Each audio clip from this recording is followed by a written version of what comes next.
Hello, hello, hello. Good evening, good morning, good day. Hello to all of you, all of the people around the world who decided that joining me for the next hour or so is the best way they can spend their Saturday evening. Thank you very much. You're amazing. Like most probably you know, or maybe not. Depends. Oh, why do I have? I hear something in my headphones while I shouldn't. Because this is interesting. This is very interesting. I decided that the big headphones I'm using every day are kind of big headphones, and I'm kind of tired of wearing them all the time. So they are over here on the side, and today I have only earbuds, and looks like they are just fine. At least from my point of view, but I do hear something inside of them, and I wonder why the hell is really happening. Maybe I know. This is the hear through of those jabras. I think this is not connected, like blah, whatever. So never really mind. So I hear myself with slight delay because of the microphone in the headphones. Good evening. Good evening, good evening, good evening. It was a while since the last time we streamed over here. Yes, I know we had this build stream over the Tuesday, and there is also a kind of big chance that we're gonna have the build stream next week. At least that's the plan, because I'm slowly in the process of converting all of my fleet for this flying season to the new standard, because I'm migrating from the ImmersionRC Ghost for my reasons. I decided sometime in the late 2022 that I'm kind of pissed off with the ImmersionRC Ghost, and it's time to migrate to something maybe more modern and something that's actually evolving and changing and bringing new features. Plus, I'm migrating everything I have to the DJI, to the Goggles too. That means that I have a lot of vistas and a lot of air units to flash, and also a lot of things to play with because of the MSP DisplayPort and the INAV support and INAV 6, and fixing some glyphs that are not missing. Also, there is a representative. Yeah, it's ongoing work, so you know how it is. So I'm kind of busy. Gyro, no thunders. Hopefully today. Hopefully the weather will be fine. I will not have any lost connections. Internet will work just like that. At least that's the running assumption. Hopefully, because, well, you never know. We have like -2 on the outside. We have even had some snow in the morning. So maybe, who knows? Expander Ghost is pretty pointless in today's world. I do have to agree. But not because the Ghost is like a bad idea, because Ghost, when Ghost appeared, was actually a best, in my opinion, back then radio link. That was, I think, 2020, something like that. And comparing to what really like Ghost introduced, comparing to the Crossfire and the FrSky links or everything else, it was better, or at least had a nice chance of becoming one of the best radio links. However, there was a series of decisions on the ImmersionRC side that caused, well, to be inferior, not really in terms of the performance and the range, but everything that goes around the Ghost itself, the radio link.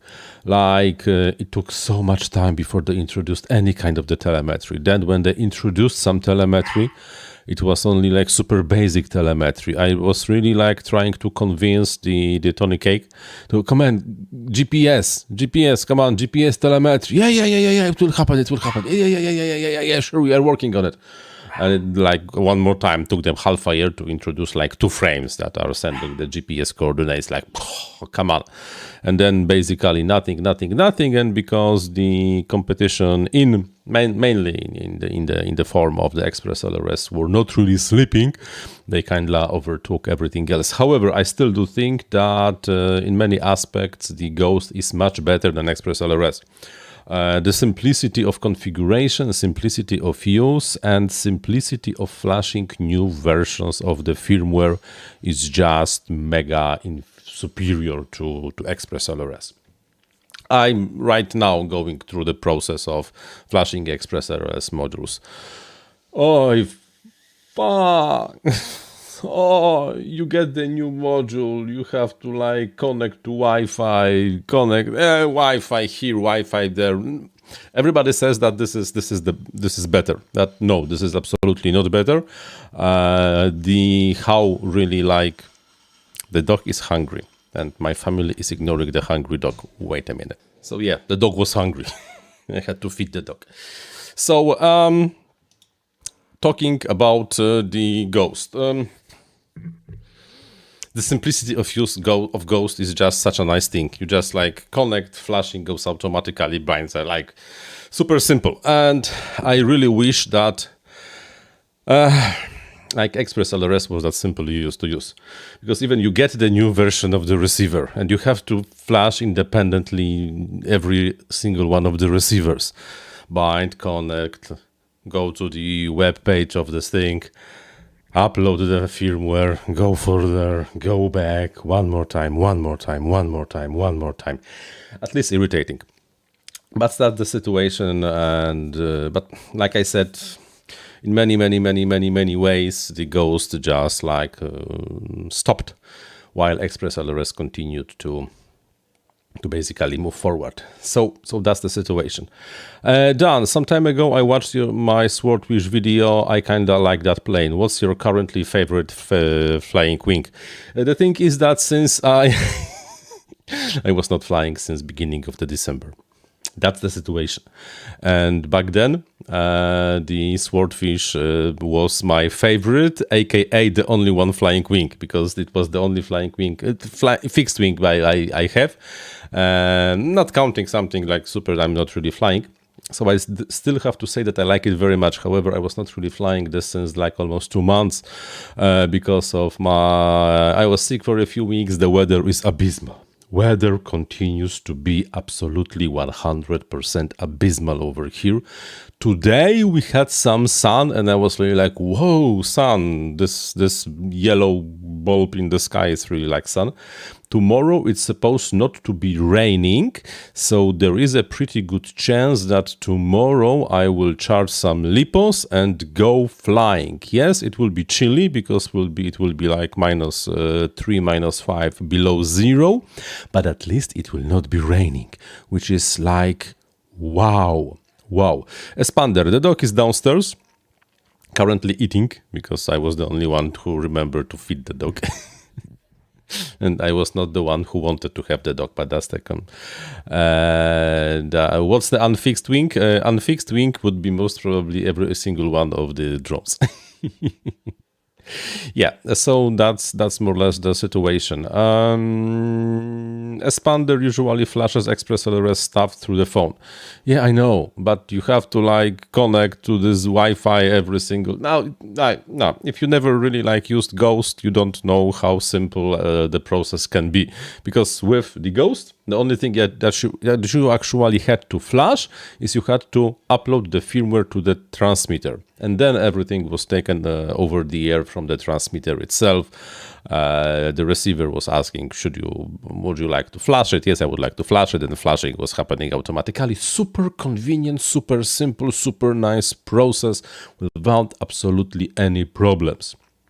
Sunny in Sweden. Yeah, the weather is kind of like improving. Well, maybe improving is too big of the word, but there's a pretty good chance that we actually going to have something decent. What happened? Why the right screen is not presenting right screen right now? Bloody hell. Something. You see? It should be showing the right screen, but it's not showing the right screen. How to... And apparently I cannot even change the...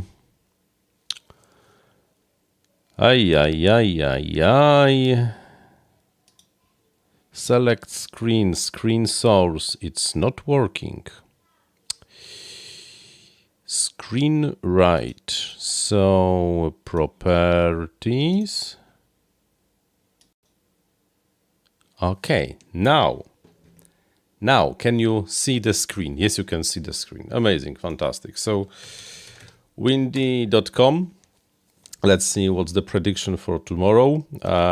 For tomorrow, we have some expected rain. Sorry, no rain. I'm here. I forgot where I am. So no raining, no snow, maybe a little temperature. What's the temperature projected for tomorrow? Somewhere around -5.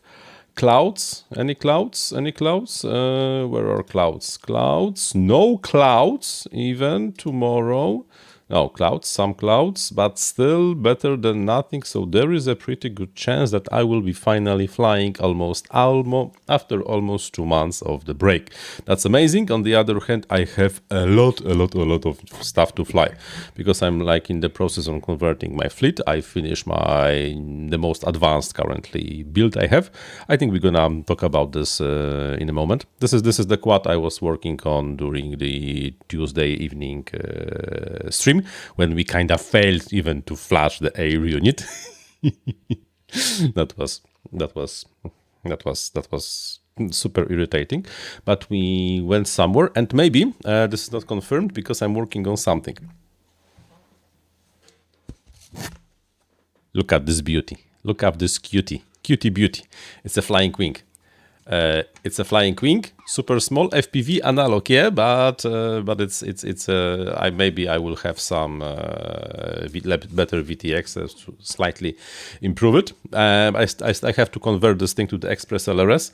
I have 1 or 2 PWM RLS receivers, like this one from Radio Master, which is called, I have no bloody idea how, 5ER something, blah blah blah. I will only have to depin it because I absolutely don't need pins. And when I will finish it, it will be like super small, fun flying wing to fly, most probably even in the acro mode. Not in the line of sight, because last time I remember FPV on this thing was kind of like a disaster. But this is just the idea, so you know. Bandita, hello. Oh, 100 kilometer wind speed. We had this thing like 2 days ago. Even tomorrow it was windy like hell. So that's the progress. Like you probably saw in the title of the stream today, we have basically no topic because I was not really like up to finding any super interesting topic besides a few. But this is really like nothing. I have this thing when I usually try to have some topics written down for the next stream, and for today we have only tehiro.space.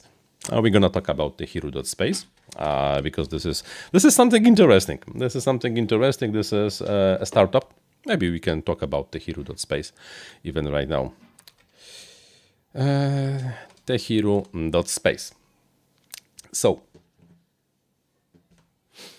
tehiro.space, it's a startup. They have the idea they want to build rockets. I'm not saying they are building rockets, but they absolutely want to build rockets. The idea behind the tehiro.space is that their rockets are supposed to be cheap and like the... What's the name of this Elon Musk rocket company? I completely forgot the name. Like, come on. Falcon 9. SpaceX. Yes, okay. Okay, I've completely forgot.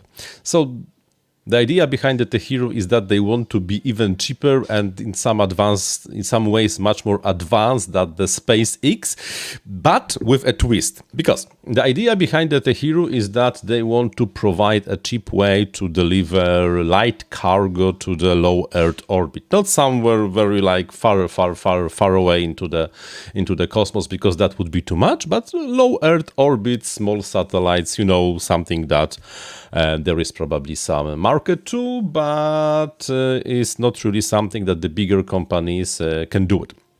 And let's be honest, the cheaper you can deliver something to space, probably the more clients you will have. So what tehiro wants to do that they have a rocket, and this is the rocket that lands. At least they have a. I'm not sure if they have a rocket yet, but I seen, by the way, the guy from the Hero is my patron. And he had some questions, had some ideas, showed some videos of the things he's working on.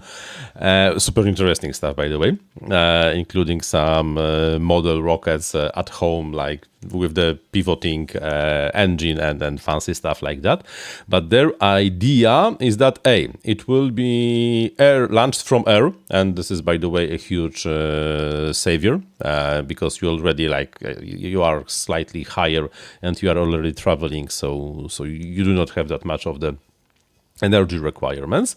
Payloads like 300 kilograms, maybe one day. Okay, this is one, but this is interesting. They want to have the electric landing system. So what this drone, this rocket will be like a huge drone.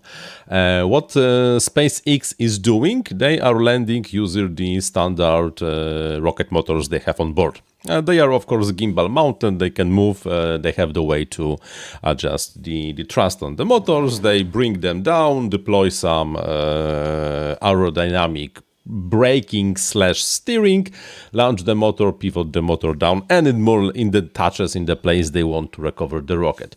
They want to do it cheaper because they want to do it with the help of the electric motors. Somewhere here, there should be an electric motors with propellers to land this thing. This is interesting. Not sure how feasible this is because, well, I'm absolutely not the rocket engineer and I'm not to judge. But from the technology point of view, this is an interesting take on the problem. Maybe it will be happening. Maybe it won't be happening. But it's always something to think about. Like, think about this rocket drone. At least a rocket with the drone motors at the bottom. Maybe on the top, I'm not really sure, but this is more or less the idea there is behind the Hero. So that's that. What do you think? Will it work?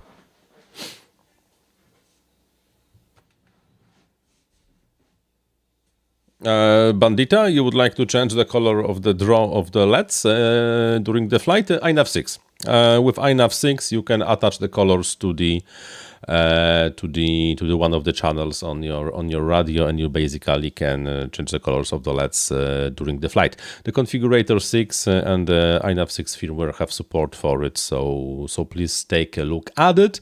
I don't know the details because I have not really very deeply took. I have not tried it at home yet, but from what I remember, are there. Toolbar Wizard, why the most of my live streams are unavailable?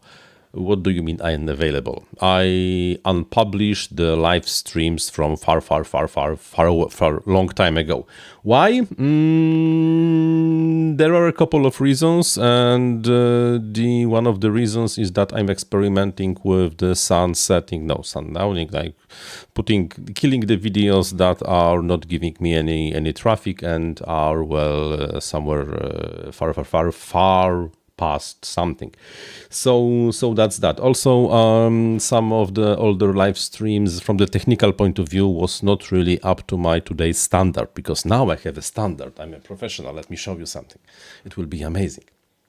Because if I do this, and if I do this, ta-da, you see, I have another camera over here. I have no idea why I have this camera, but still, I do have this camera, and if I want to, I can do something like that. You see, fantastic, outstanding. I can change to this camera. I can change to the top camera if I only turn this thing on. Most probably there will be they are still there. They are still in the YouTubes, but if you don't know the link, then you cannot really access them.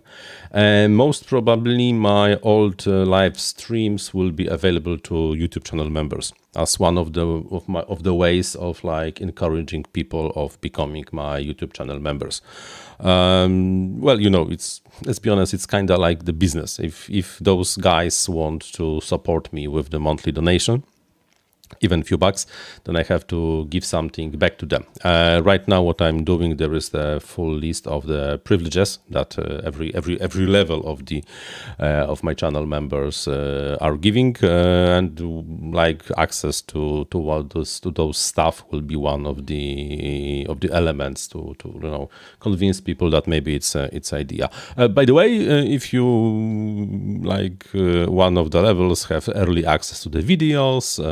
They have access to the videos without ads because I'm publishing demonetized version for my channel members. There maybe will be even some private live streams and so on, and also exclusive content. This is also very interesting. There are at least a few videos out there that are available only for my YouTube channel members. So, like I said, I'm giving something back to those guys because why not? Yeah, RC Tom, they copied from Quad Mover. Yeah, well, I think theirs is slightly bigger. So that's that. They are coming back, but like I said, there will be some changes over this. I'm experimenting. I'm learning. Like I'm doing stuff, and so most probably the best way to have access to my old live streams is to become my channel member. And then you will get the special version. So, but this is probably something that people should expect, that my older streams will not be publicly available. I'm still publishing the live streams into the as a podcast into the Spotify and other podcast platforms, but I'm not really sure if I will keep doing that because there is not that many people really like watching those. Maybe they are. Maybe something changed. So let's quickly open the Anchor FM and let's see what's happening on the Anchor FM. So yeah, still some people, like 3 to 4 people a day are watching the podcast on the one of the streaming platforms. So that's that. Yeah, we will see how we're gonna proceed with that. So that's that. Then there is one more topic I would like to talk with you, and this is, bear with me, FrSky again. They can't okay. Apparently, FrSky decided that having so many of the RC protocols is not enough, because what FrSky did over the years. What FrSky did over the years. They started with the S-Bus. Then, to the S-Bus, they started popularizing the smart port protocol to connect all the sensors and have the telemetry. So, S-Bus and the smart port. Then they finally decided that having two separate serial ports used for one RC link is kind of like, well, this is not how you should probably be doing that. So then they introduced the F-port. F-port, which is apparently the S-Bus plus smart port combined into one. But this only lasted not so long, because then they realized, it's too slow. So let's add something, let's make it faster. Let's add some minor features, and let's call it F-port 2. And, well, if you buy the FrSky receiver right now, there is a really good chance that you might be using the F-port protocol. They are not very popular. Let's be honest, a few things changed over the year, and if we open, for example, the analytics of the INAV configurator, we will be able to check how popular the F-port RC protocol is. And it isn't, but we can check it. So let's go to events. Let's quickly open settings, and it will be the RC protocol. In the last 2023, from the January 2023. So F-port, and let's sort by unique events. So that will be the most popular 50% of the use cases in the INAV is Crossfire. Crossfire and Express LRS, because we don't know which one, but those two radio links are taking up 50% of the use cases. Then standard S-Bus, 25%. IBUS, okay, FlySky still going strong. They still have like 7% of the market usage. And then there is the F port, which is at 3% of the usages. And some like esoteric F port 2 at 65, that point 0.83%. That's fine. Okay. As you can see over the years, the popularity of the FrSky radios dropped from the most popular. They basically became not so much. Yes, we don't know exactly how many of those are FrSky because we are talking on the levels of the protocols. But F-port is only FrSky, and S-Bus we don't really know how this divides. But from the most popular, they went somewhere to the third, maybe fourth place in terms of the popularity. But this is not what I'm going through. Because to the mess of the inverted, not inverted F-port to S-Bus, smart port, and so on, FrSky decided to introduce one more radio protocol, RC protocol. One more protocol that will connect your radio receiver with your flight controller. Because having 1, 2, 3 already is not enough, they decided to have fourth one. And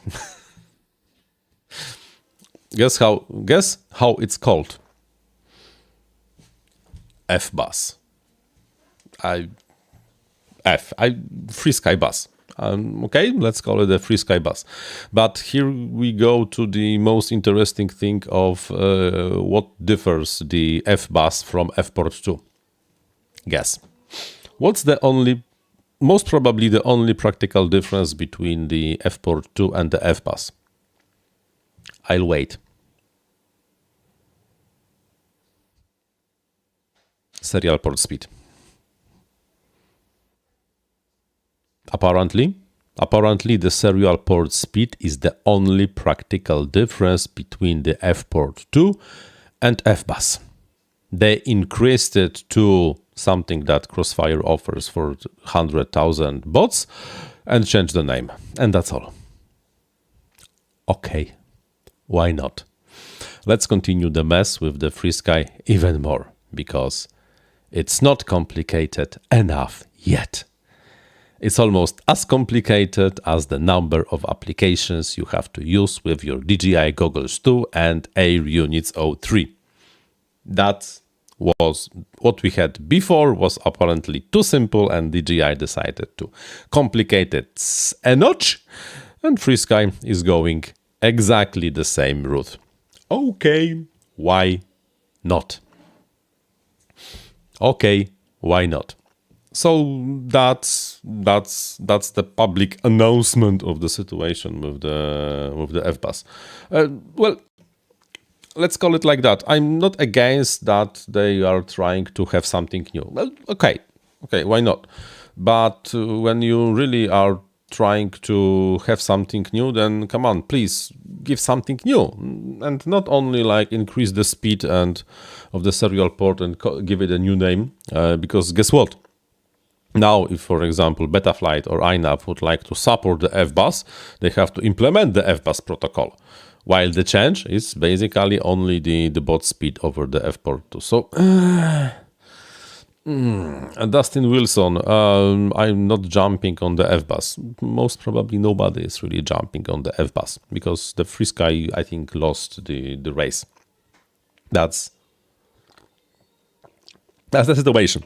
They are still fighting, but they lost the race. So that's that. Have you heard about anything interesting in the RC FPV hobby recently? Because I haven't. Nothing really is going on. Besides the radio ID might be coming to the Great Britain. You poor guys. We don't know yet how radio ID will be working with the United States RFID. Remote ID. So, but yeah, well, okay, why? Yeah. Kirkirov, some time ago, asked my opinion about Tom Stanton's swashplateless thrust vectoring system, which he wanted to use in his Osprey. Yes, I watched the video, and I don't think this is the way to go. I absolutely do not think this is the way to go, because. In my opinion, but let's be honest. This is my opinion. This is a hack. This is a hack of the thing, and the idea that you have to brake the motor in the correct moments to change the vector of the thrust with this thing, kinda well. Although apparently it's working, because even today I watched the video about the Osprey. The amount of the problems he's facing is like, whoa, really like a lot. The collective pitch solution with like full head on the rotor is much more complicated from the mechanical point of view. Because you have to have the swash plate, you have to have the collective pitch mechanism, the head, and all the stuff that makes the helicopter rotor work like it works. That means it can change the point where the thrust is attached to the vector. It can change. However, it's very well proven, and when you get the mechanical part going, you're golden.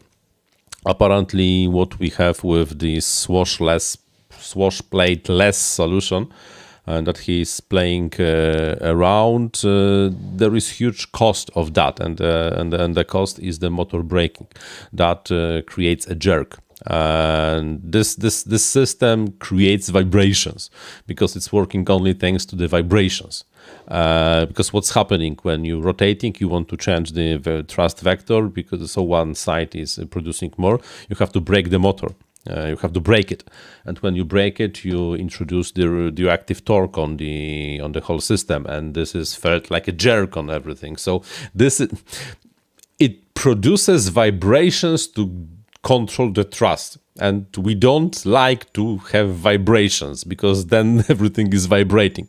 So I would have to say interesting idea, but I don't really think that this is scalable to any like reasonable size of to be practical usage. Also look at all those in those videos. There was examples from the guys who came out with the idea of how to pull it off. Their drones were kinda smallish, like teeny tiny.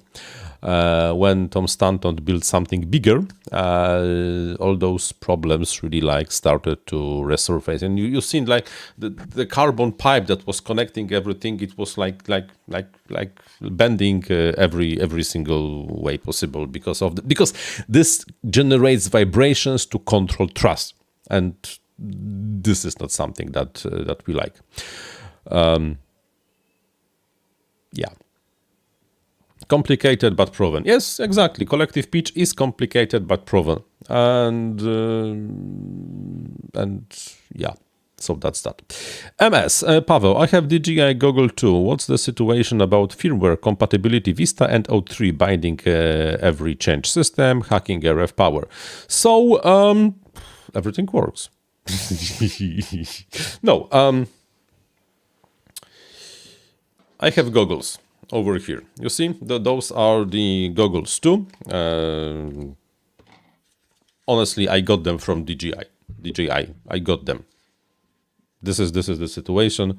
They send them to me so that everybody knows what's going on. They send them to me to check like the implementation and stuff. I still had to pay shitload of taxes to receive them. So this is not really like this was not a freebie. So this is one.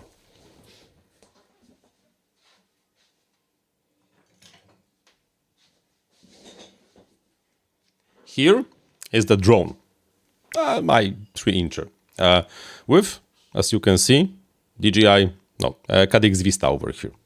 And let me power one and the other so I can show to you that it's working. Because it is.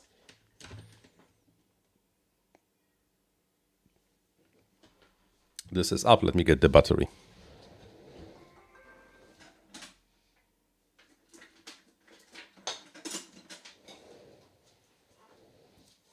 I have the battery. Let me plug in the battery. And in a minute or two, as soon as everything boots, shh, don't make a sound. We should be able to see. Yeah.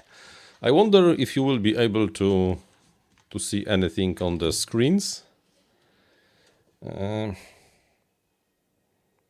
Probably not.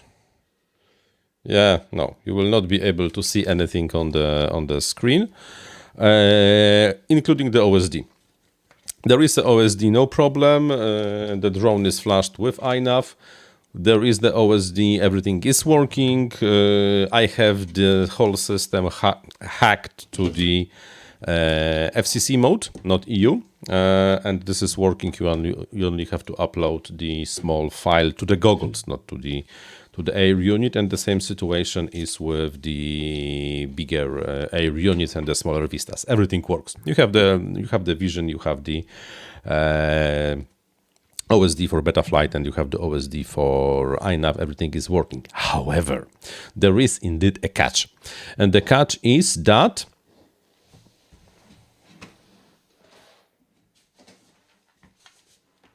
there is a catch.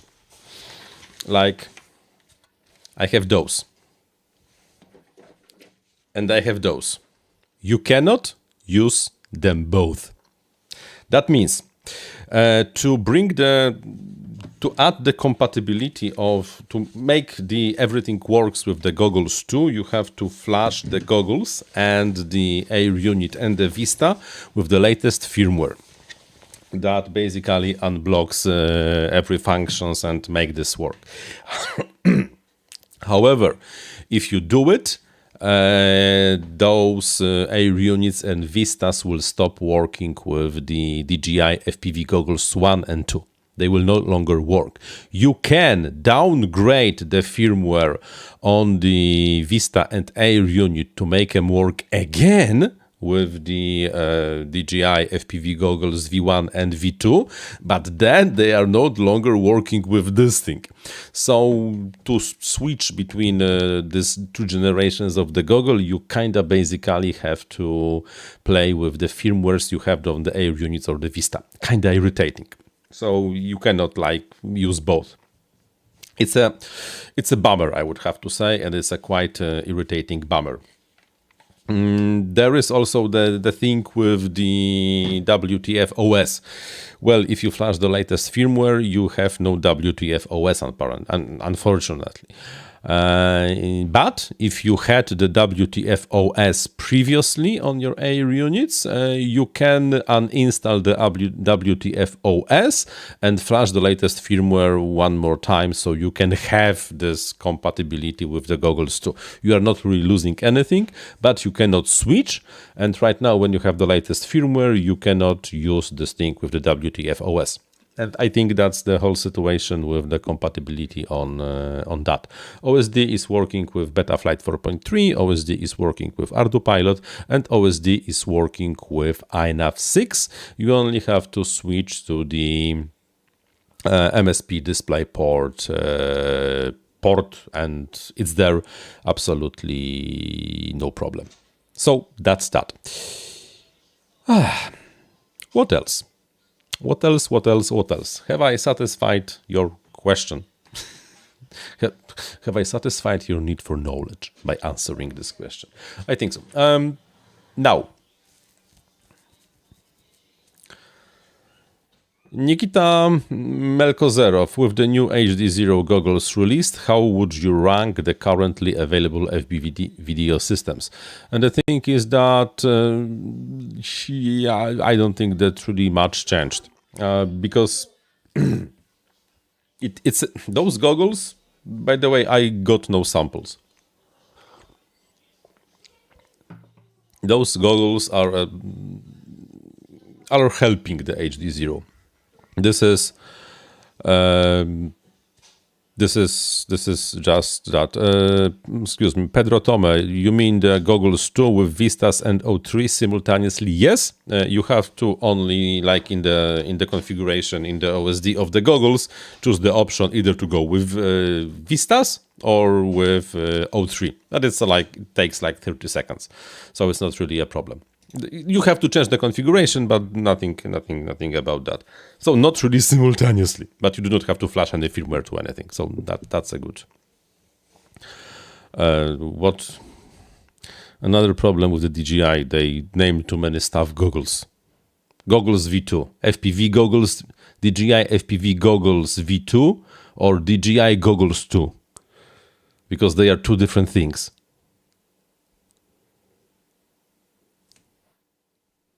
And no, you cannot use O3 with the DJI FPV Goggles V2. And if you make the Vista work with the Goggles 2, it will not work with the DJI FPV Goggles V2. Damn, they complicated the naming.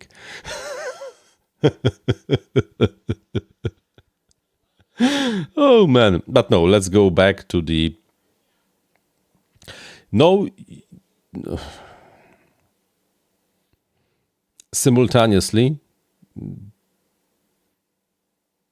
Yeah, no, like, no, that's too many of, like, there's an article on the Oscar Liang that shows the compatibility and all the possible compatibility. So please take a look at the article on the Oscar Liang with all the details you need.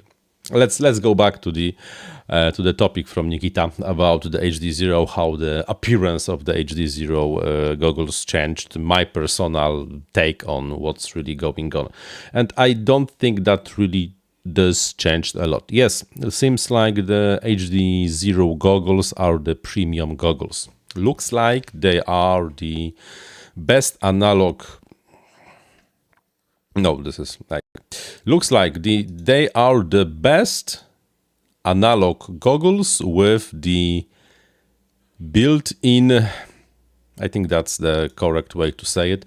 They are the best analog goggles with the built-in HDZero receiver. That's how I would really like position those things, because you, in theory, you no longer have to have this receiver attached to your goggles, so it's a plus. You have the analog option. This is working fantastically. Everything is added to the inside. Everything is fantastic, and so on. But it doesn't really solve the, I think, the major problem with the HDZero. That, well, it's not really in terms of the image quality to the levels that currently DJI and the Walksnail offer. Yes, it has some perks. It's probably the most open. However, it does not really have this special something, and this kind of looks like a slightly better analog. And that's the thing. And plus, those are kind of also expensive. They are not cheap goggles. They are not maybe the most expensive goggles, but they are also not cheap goggles. So they are definitely the option for people who want to stay with analog and HDZero. But I don't really think that this is something that's viable for the future. If you want to have the future-proof system, most probably the HDZero is not really for you. So that's, but on the other hand, this is the most open, so maybe this is also something new. So it doesn't really, it's still, for me, it's from the last, I don't want to use the word worst, but less good. It's the analog HDZero. And then I'm not sure if Walksnail of DJI. I'm honestly not sure if this is, which one is the best right now. Is it Walksnail or the DJI? Because Walksnail is trying very hard. Walksnail has the goggles, has the receiver. You can connect them to analog goggles. There is openness. You can do more. So this is like everything is like a huge plus. On the other hand, I still think that in terms of the image quality, this thing kind of wins. And the appearance of the O3, which has the built-in stabilization and really like much more decent, much better camera and the recording capabilities on the air unit side, is one more time huge plus. My next long range pseudo cinematic quad will even not have the the GoPro mount in the beginning, because apparently what is offered from the O3 is fully enough for my needs. So that's the situation. So nothing really that much change. And yeah, you can use Walksnail module on the HDZero goggles. Okay, but cool cut. How does this improve the situation of the HDZero as the FPV system? That kind of makes no sense. Yes, they made very good analog goggles you can use with Walksnail. And if the fact that you can use it with the Walksnail is a plus for the whole HDZero system, no, I don't think so. It's a plus for the goggles, but it's not a plus for the HDZero FPV system. So that's the problem.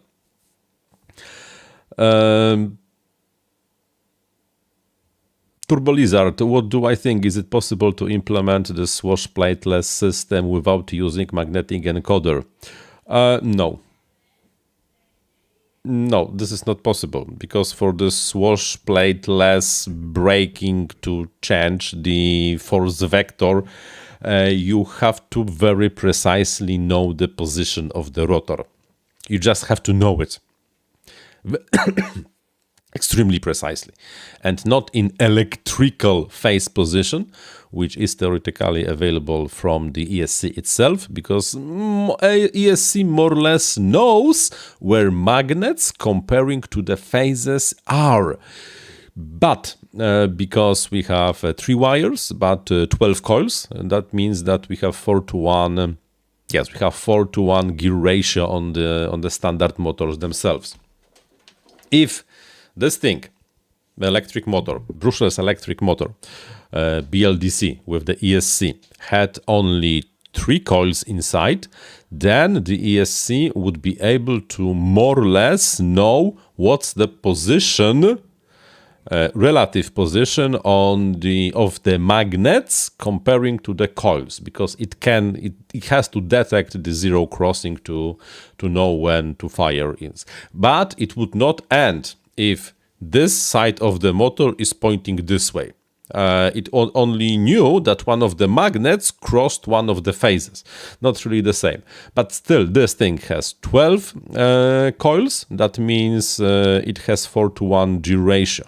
We basically need 3 full revolutions on the ESC things that ESC has to trigger 4 revolutions on the phases to have 1 mechanical revolution. So that will not work. We just need to have the sensor on the shaft to know what's the absolute position of the shaft in the very given moment, to be able to brake and accelerate the motor. So this is on this area it is complicated, and yes. Yeah. I also John copy that Walksnail provides a different experience, and I think it's a better experience, to be honest. Just offers like more. I think this is the correct way to do it. But this is not really important right now. In the beginning of the stream, let me fire the top camera. I have the shitload of cameras recently.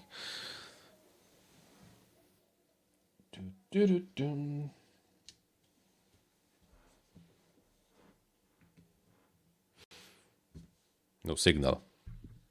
You see, I have a shitload of cameras now. And if I fire this one up and get the thing in focus, something is wrong. Oh, fuck.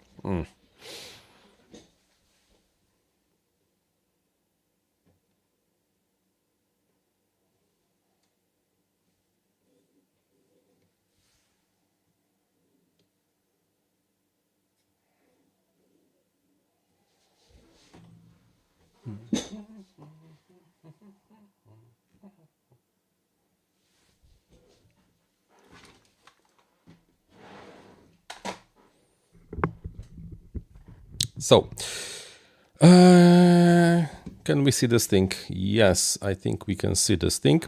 So, in the very beginning of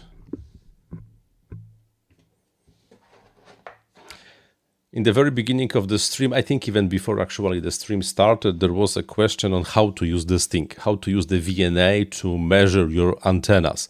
VNA, as on vector impedance analyzer, is a tool, RF tool, radio signal tool, that allows you to measure some of the properties of the antenna. Most importantly, it allows you to basically check the tune of the antenna, to exactly which frequency the antenna is tuned to and how well to this frequency the antenna is tuned. And in the very beginning, we would really like to have to scroll to the top to find out. It was the question from Airhawk FPV. So let me show you then how to use the VNA basically to be able to measure the antenna you own.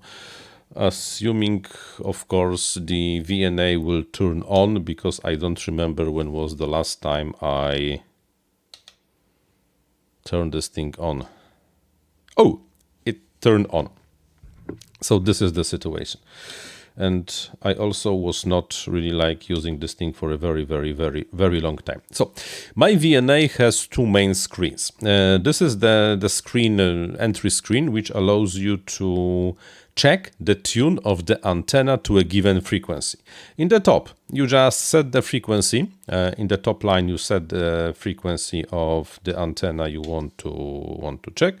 For example, let's have this thing tuned to 433 megahertz and a half, but we can kind of ignore the half.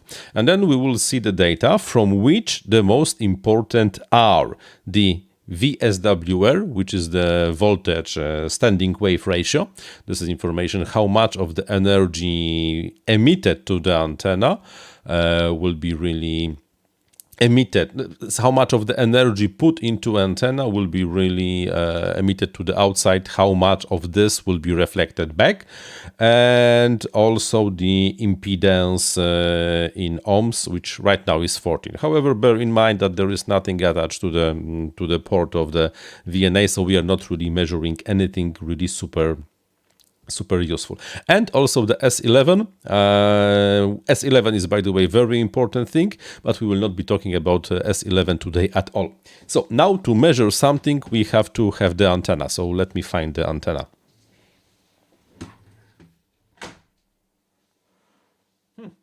Where's the antenna when you need one?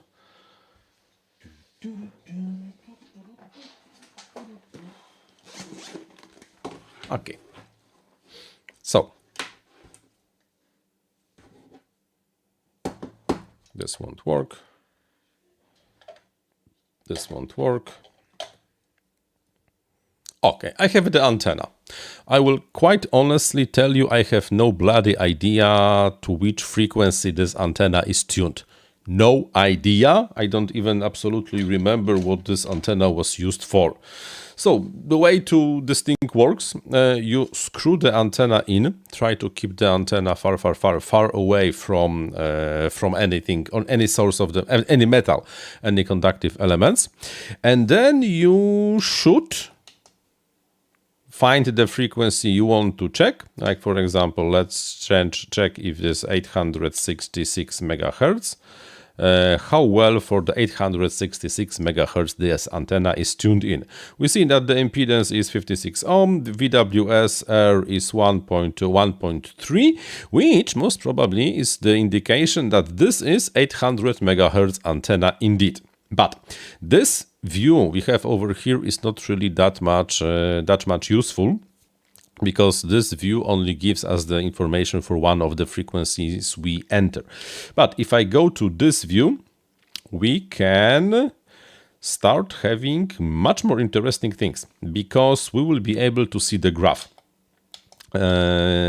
What you see set basically over here, you are able to scan the whole range of the frequencies between the frequency A and the frequency B. Right now I will try to, I'm doing the scan of the tune of the antenna from between 600 megahertz and 1.1 gigahertz. And as you can see, there is a dip. We are right now measuring the voltage standing wave ratio, VSWR. And the assumption is that the lower the VSWR, the better for the antenna, because this dip on the graph over here means that the tune of this antenna is somewhere here. Of course, we can also change the scale to be able to see better. So let's change the scale to 2.0. Yes, so we see only the dip over here. Okay, 2 to 1 will be better. And then we can kinda also from 900 and from 700, from 800 to 900. Okay, so no, let's measure this antenna from the 700 to 900 megahertz. And the dip, there is also there is a small cursor. You see here the yellow mark. We are able to move the cursor to be able to find the frequency to which this antenna is really tuned. And this antenna apparently is tuned to 848 megahertz with the VSWR at this place at 1.027. So this is absolutely a very nice tuned 848 megahertz antenna. Okay, this is something useful, something we can work with. What will happen if I will connect this antenna, which by the way is I think tuned to 915? We will not see anything because this is SMA versus RP-SMA. So I have to find the adapter between SMA and RP-SMA. This will change the tune a little, but not really that much. Okay, now we are talking, or not. Okay, now let me. Okay, and now if we go to the 1 point, and lovely. I think after some of the experiments with this antenna, I kind of changed the tune of this antenna. That's my working assumption, because if we will try to find the dip of the frequency the antenna is right now, it's 1.6 gigahertz. I have absolutely no idea why I ever made the 1.6 gigahertz antenna, but apparently this is 1.6 gigahertz antenna because this is absolutely too short to be 915 megahertz. And this is basically how you use the VNA to be able to measure the VSWR, the standing wave ratio, to be able to tell to which frequency the antenna is tuned to and how well to this frequency the antenna is tuned. Of course, this thing can measure not only the VSWR, it's also capable of measuring the impedance of the antenna, and is also capable of measuring the S11 factor. And S11 is one very important measurement, because S11 tells you how much of the energy that you fed into the antenna in decibels, milliwatts, will be reflected back to the receiver and heat up the receiver. Sorry, the transmitter.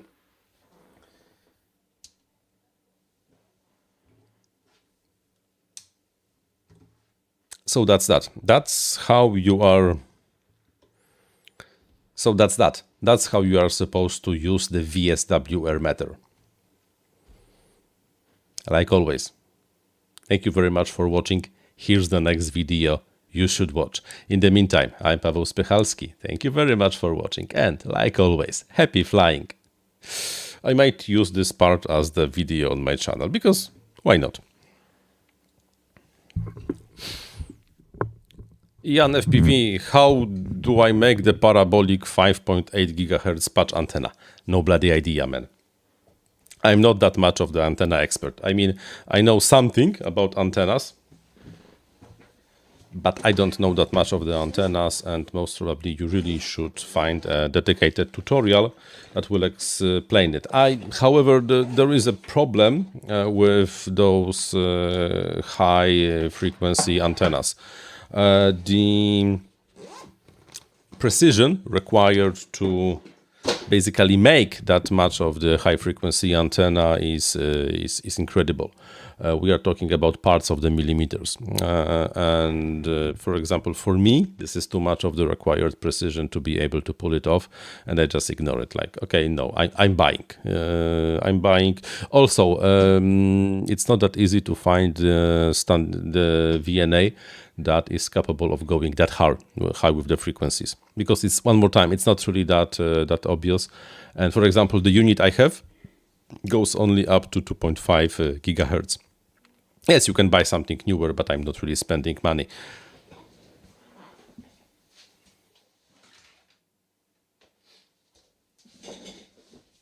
The different RF tool you can use is something like, for example, the HackRF One with Portapack. I have this thing over here. I wonder if this is... Yeah, I think the battery is dead on this thing, so probably you would have to charge it before I will be able to show you anything about this thing. But this is basically the very fancy transmitter and receiver, programmable transmitter and receiver. You can listen to different stuff this thing makes, and you can show the spectrum graph and record this thing, record the signal, decode some signals. It can even like fake GPS. It can pretend it's a GPS satellite. And there are really like a lot of different potential usages to this thing. So, for example, one of the things, okay, I will launch the top camera so we can see. One of the interesting things is that, for example, you can listen to a Wi-Fi. I'm not really saying that you can decode the Wi-Fi signal, because that would be absolutely too much. But what I have right now is we are basically trying to show the spectrum graph of the 5 gigahertz Wi-Fi. And this is interesting. Almost nothing is speaking. But if we go to the 2.4 gigahertz, look how much traffic we have over the air. We start basically with the somewhere around 2.4 gigahertz, exactly 2.4 gigahertz, and go with different traffic to 2.5 gigahertz. There is a different stuff right now happening. We can, of course, increase the resolution and so on to be able to most precisely work with that. We can, what we can do, we can add the filters so the noise is rejected, and so on and so on and so on. Oh, do you want to see an interesting experiment? Because this will be an interesting experiment. Let me quickly find the GoPro. And this is a nice experiment that shows how I'm not sure if we'll be able to really reproduce this today, but if I will turn on GoPro, I wonder if this battery is charged. Yeah, it is charged. It is charged.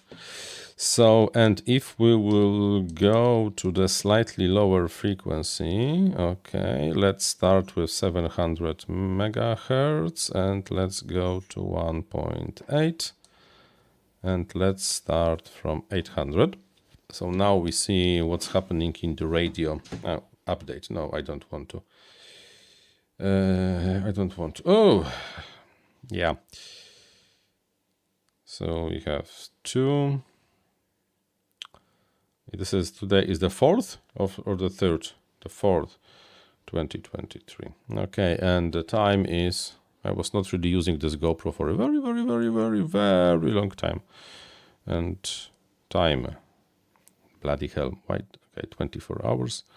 So okay. And now, you see, this is how the graph looks like with the GoPro not recording. If we will be able to see any change when I hit the record button. Not really. You see, I lied to you. But now if I will stop recording and remove the battery, maybe we should see that one of the sources of the noise will go down. Yeah, there was something over here. There was something at the something over here. But okay. Like I said, this time I failed to show you the results of the experiment. But yeah, those cameras are making quite a lot of radio noise. And this tool is kind of useful on detecting that. If you want to know my opinion, I kind of regret that I bought this tool. Because it's, well... I don't really remember how to turn this bloody thing off. I don't really remember when was the last time I had a real-time usage for it. But okay, but okay, but okay, but okay, I had a nice tool.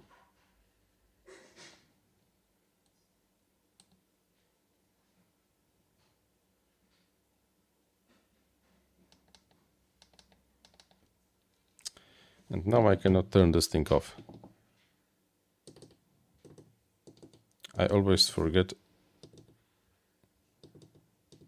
how to... never mind. Never mind. Let this thing... Let this thing sit over there. So that's the situation.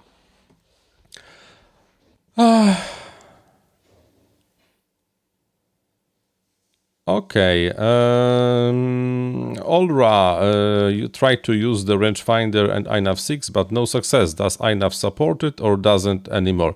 It should. Nothing changed, I think. Was it detected? If this was detected, that means it works. But there is a problem with the VL53X01. It has the useful range of approximately 1 meter, and you know how to activate it to use the surface tracking.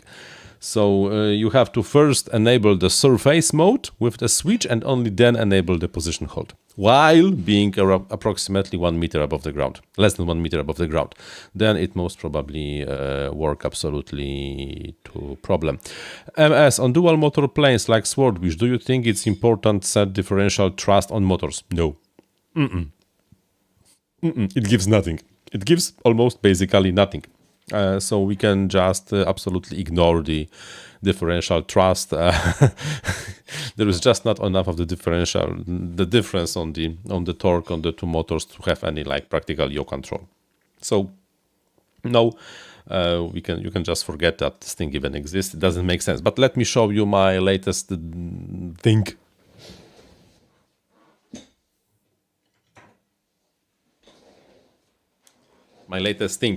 The thing that I was building for some time, and this is my, I don't want to say ultimate, but I want to say the most probably the best middle to long range quad I ever created. This thing, the frame itself, is called the Pirx HD.7. It can act both as the long ranger and the freestyler and everything you want. You can even put the 5-inch arms on it and it works fantastically. And with the help of the GPS in the back and the DJI Air Unit 03, I think I created something that flies amazingly. Have not tested this thing yet, but I have exactly this setup, this mechanical setup with the motor CSCs and a flight controller on my 7-inch freestyler. And you know what? It rips. It really rips in the air. This thing, with all the GPS capabilities and a few extra stuff, might be really like a full delight to fly. And I really hope so. I hope I will be able to test it tomorrow, if of course the weather will allow. I want to fly. I absolutely want to fly. I was not flying for the last 2 months and I want to fly again. But the things we want and the things we get are two completely different things. And of course, it has the INAV 6 because INAV 6 is amazing. The INAV 6 is the best thing to happen to INAV since the beginning of time. No, I'm joking. At least partially, I'm joking.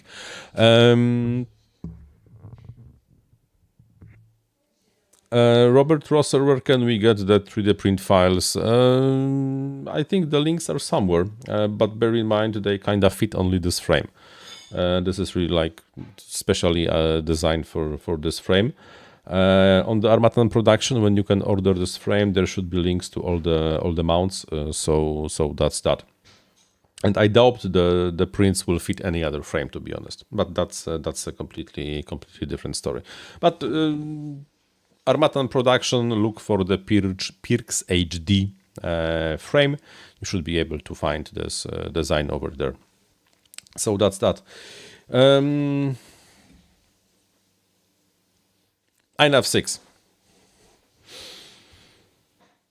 Gyro, could I please say short which part of the PIDs can be copied from Betaflight to INAV? Come on, man, I even have the video about that. Man, come on, you're not watching the channel. Let's quickly open the... Nah, not GitHub. Let's open YouTube. Let's go to my channel. And let's... there was a search option, but I think they removed the search option from the channel, which kind of sucks.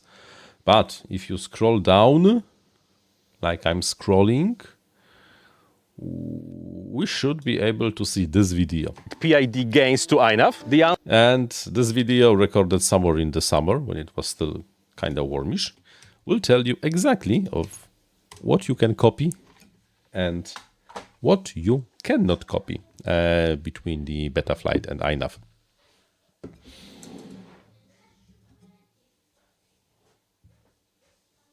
So if you've seen this video, then this is the video. There's really like nothing much more to add to the problem. I gains sure, P gains sure, D gains you have to tune them again. And it really almost always my suggestion is actually to start with INAV defaults instead of trying to copy the tune. It's actually much more convenient, in my opinion, to try to find the better tune in INAV, because the differences in the mechanics are present. They will not fly the same with the same gains because few mechanisms are working in a slightly different way. So I'm just not really sure that just copying some values between 1 to second, yes. So that's that. MS, which spot welder do I use to assemble lithium packages? I don't. That's the thing, I don't. When I was still soldering my own lithium packages, I was not using the spot welder, but I was using the soldering acid. I even have the video on a different channel, by the way.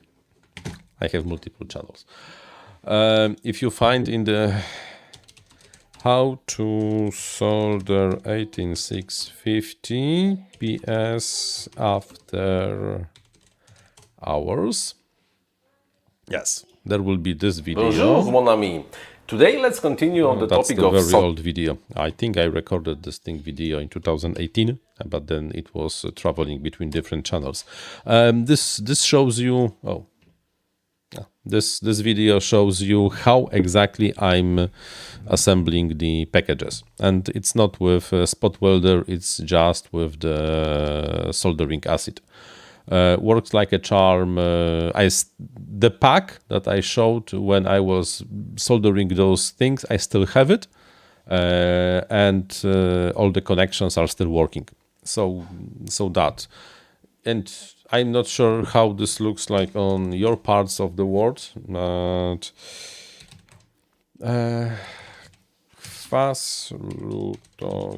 in Poland, you can buy the soldering acid, like example, this thing.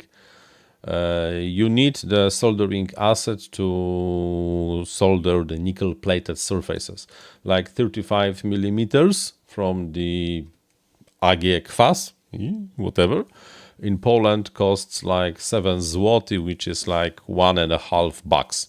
1.5 euros, 1.5 bucks.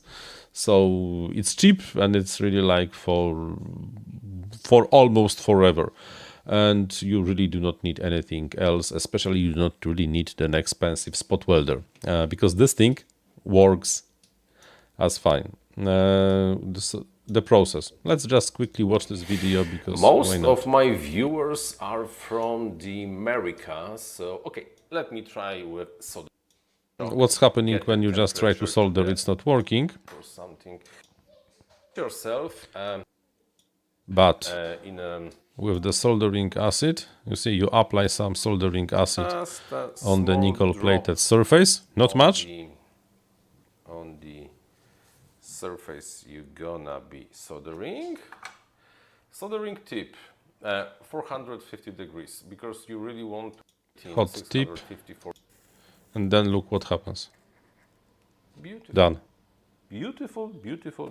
Oof, it smells. Try not to inhale this too much. It took me like 1 second or something. And look. Very nice soldering joint. We have a discussion about the D gains, that if you don't trace D with the P, you will have flyaways. No, this is not how it works. This is a misconception. The D is not dumping P. This is not how PID controller works. The D is acting as the acceleration limiter, but not really like a damper of P. People assume that this is just dumping P. No. What you might have, if you have too much of the P gains, then the starts and stop of the movement will be very rapid, and this might cause the vibrations, and this might lead to some kind of the problems. But exactly the same thing might happen when you push the D gains too high, because when you push the D gains too high, you will have the situation when the D will basically, how it's called, it will accelerate the it will amplify the noise, and that's also not something that you want to. Let me prepare a sharing, because we have this nice technology right now that allows us to do the sharing of the screen in different places. So I want to go to the quick notes, and with the quick notes I want to do the screen share. Yes, I want to accept. So it goes like that. We will be working with the stick movement, and here we have the response, and here we have time. The system that doesn't have any D will have the response like that. It will be very steep response over time, either when we are moving forward, accelerating, or then decelerating.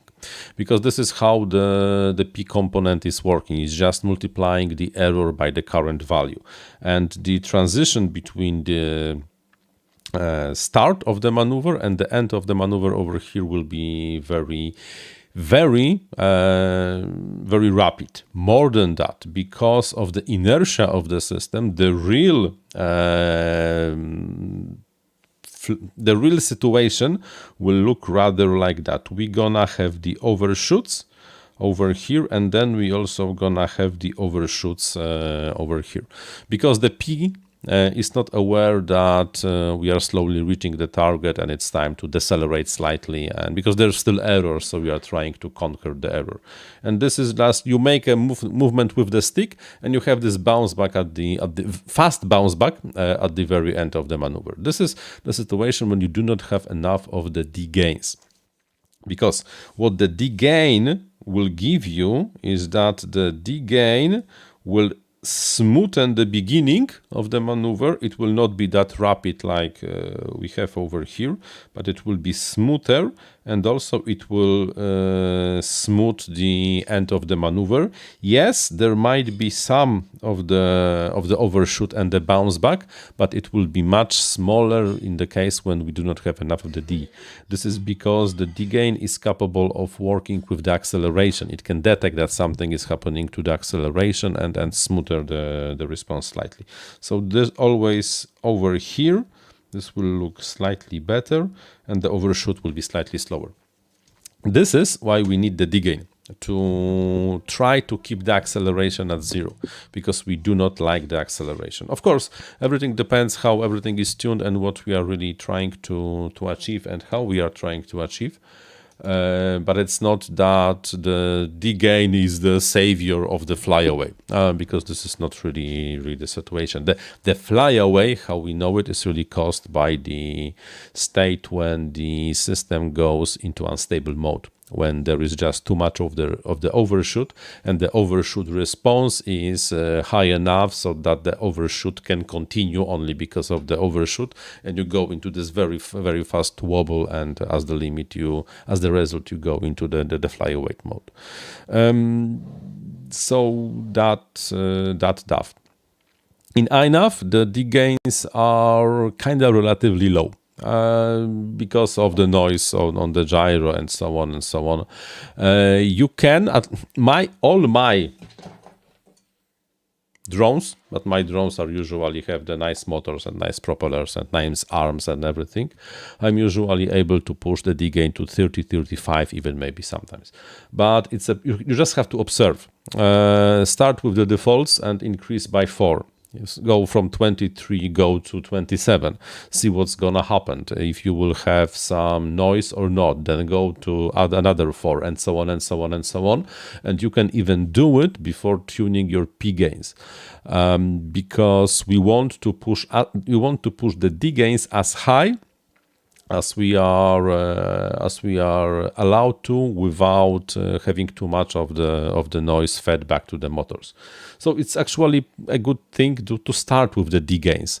Go as high as you can, and then go slightly down. Let's say that at D gains of 35 you discover that you have some oscillations and extra noise, then go back to like 30. This is probably your limit, and then try to push the P gains as high you can get before having some kind of the vibrations again.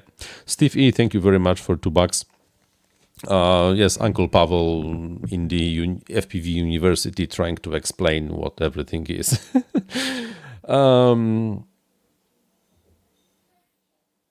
But for life, copy Betaflight D with air mode on the switch, and I would not do it. Air mode should be enabled all the time, because air mode and the D gains are two completely independent things. This is like, no. And I would also not copy the Betaflight D, because the D gains, the D term in Betaflight and INAV is computed in a completely different way. I mean, it's the same way, but how the mean is applied to the mix is completely different. And I would this I don't copy, just like try to push it and see what's going on. Gyro, you don't have to tune I. If you do not fly something super big, like, I don't know, 10-incher with a lot of inertia, you most probably don't really have to tune I at all, because the default values are fine. Just leave it as it is. Yes. Start with D. Of course, if this is flyable. If you can fly it, then start with the D. If you cannot fly it, because it's like a drunken sailor going left and right, and you cannot really control it too much, then go start with the P. But it's flyable, then start with the D. Try to go to this point when it start. You feel it that there is too much of the D, and some motors are getting too hot, or it starts to sound worse. You can hear the vibrations, or just some jello appears. then lower it slightly and only then try to move the P higher. But even then, most probably if you will move D to the 30, you will be fine, and then it's only like increasing the P gains or lowering, because sometimes you will have to lower them because you just have to fast off the response from this thing.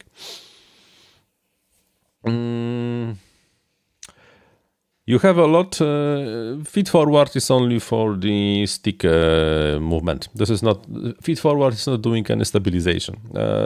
It's only for the response after the stick movement. So this is yes, feed forward can be copied absolutely. I would, to be honest, if you really say you have a wobble because I have a massive 6S, set D to 30. Probably it will be fine, and increase P. Go with increments of 5 with P. At one point, those wobbles should go away. That's go. Bet for life, it really like depends on the quality of the filtering, quality of the noise, and everything that goes with that. It's probably the D gains are the hardest to copy correctly. Because how much the D and the maximum level of D depends on the amount of noise your thing generates. If it's clean, then the D gains can be much higher than when it's not really that clean. But yeah, if it wobbles like crazy, increase P.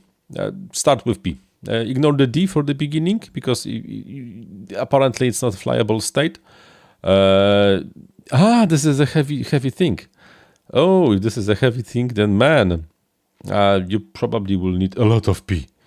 Like, I would not be surprised if you would have to have P gains like 80, 90. That's my assumption.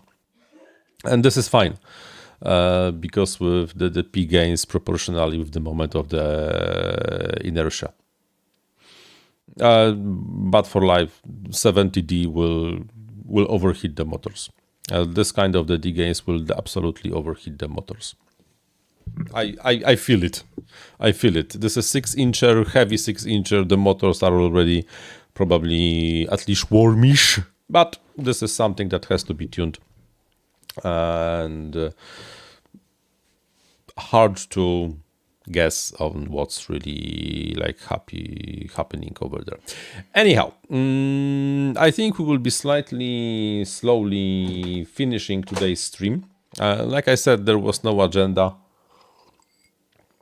There was nothing really like super fancy to be happening over here.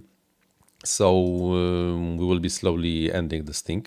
Let me quickly check the calendar of when we will have the next stream. At least the big stream, like the Saturday stream. Not next week because I will be on a vacation. Not in 2 weeks because I will be on the vacation. Not 25th? Maybe on the 25th. Maybe that's the idea, to have the live stream on the... Oh, by the way, do you know that 25th of the February is the Masturbation Day? Yes? Yes, it is.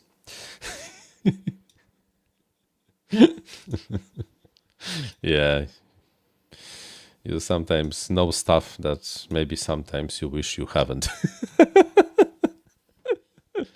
So yeah, on the 25th of February 2023, on the Masturbation Day, we're gonna have the next live stream.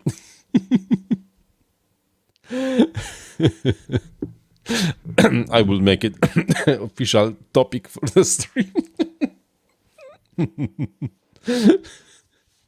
No, probably I will not, because we are all like, Anyhow, that's that. I don't know yet what I will be streaming on the 25th, but it has to be like... Anyhow, I cannot confirm it yet, but there is a pretty good chance that we will have the stream on the 7th of the February in the evening, because I might be doing some building and I might be streaming how I'm doing some building. So, Denis Radur, busy on the Masturbation Day. What you will be doing? Yeah.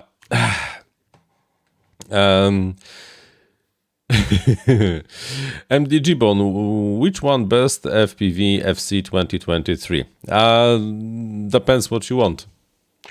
Depends what you want. If you want the best of the best of the best of the best, I would go with H7. And with H7, you do not really have that much of the choice. If you ask me for the best, this is Matek H7 for 3. After that, it's Kakuti H7. And then there is, I don't know yet what, but those are my two favorite flight controllers. I have Matek H7 over here, there I have Kakuti H7, then I have different Kakuti H7, and there I have one more Matek H7. So H7s here, and there's 7 H7s there. You wanted to have the best. But if you do not want the best, but just working and useful and kind of nice stuff, I recently can absolutely recommend the Atom Mambas. Pretty nice controllers. The company seems to care and are providing what has to be provided. So that's that. Okay, in that case, I think we will be, like I mentioned already, ending. There is, okay, what we might expect, one more thing, what we might expect next week in terms of the activity on the channel. Most probably next week I will publish a pretty nice video. I think I will. Would you like to see something? The preview of the video, because I think it's a nice one. A GPS module can be a great addition to your drone, and even in case of the long-range machines, it is basically required. You know where you are, some how nice fast footage. you are going, where the home is, and looky. usually not. And Betaflight. We will be setting up a GPS in the Betaflight. This is not something I'm doing very often, but maybe me doing the Betaflight tutorials is actually a good thing. So all my members, some of my channel members, but all of my patrons already have access to this video, and it's a pretty nice video. I really did a nice thing over there. So maybe you should have it too.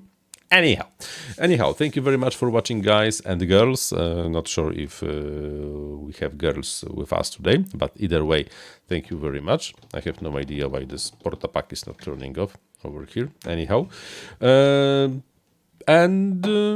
happy flying, guys.